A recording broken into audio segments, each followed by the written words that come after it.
think this idea has it completely backward. We don't build the lives we want by saving time. Here's what I mean. I recently did a time diary project looking at 1,001 days in the lives of extremely busy women.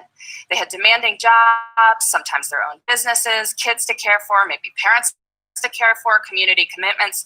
Busy, busy people. I had them keep track of their time for a week so I could add up how much they worked and slept. And I interviewed them about their strategies for my book. One of the women came home to find that her water heater has broken. And there is now water all over, frightening, sopping mess. So she's dealing with the immediate aftermath that night. Next day, she's got plumbers coming in. Day after that, professional cleaning crew dealing with the ruined carpet. All this is being recorded on her time log. Winds up taking 7 hours of her week. 7 hours. Yet when she had to find 7 hours because there is water all over her basement, she found 7 hours. And what this shows us is that time is highly elastic. We cannot make more time, but time will stretch to accommodate what we choose to put into it.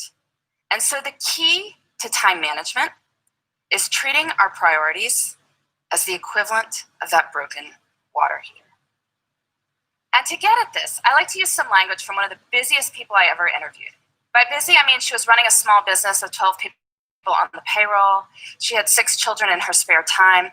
I was getting in touch with her to set up an interview on how she had it all, that phrase. I remember it was a Thursday morning and she was not available to speak with me, of course, right? But the reason she was unavailable to speak with me is that she was out for a hike because it was a beautiful spring morning and she wanted to go for a hike.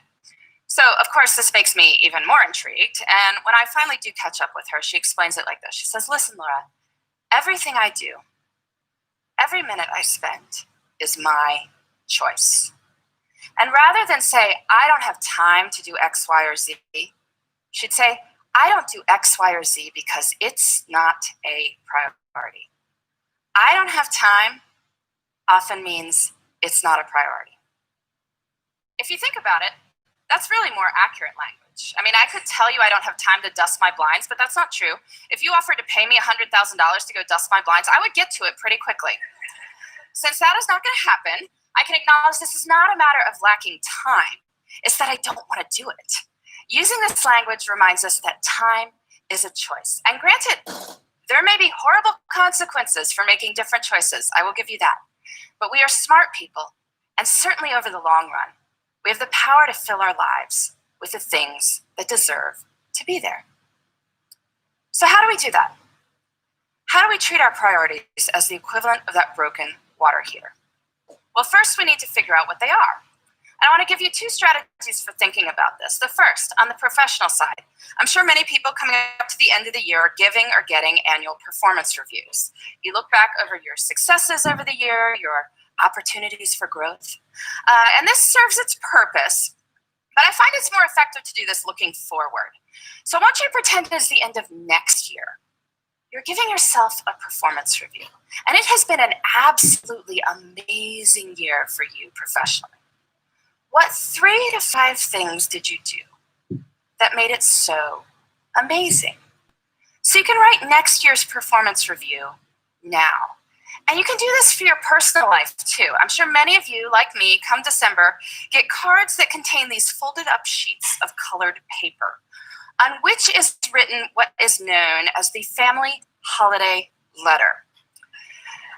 Bit of a wretched genre of literature, really, going on about how amazing everyone in the household is, or even more scintillating, how busy everyone in the household is. But these letters serve a purpose, which is that they tell your friends and family what you did in your personal life that mattered to you over the course of the year. So this year's kind of done, but I want you to pretend it's the end of next year.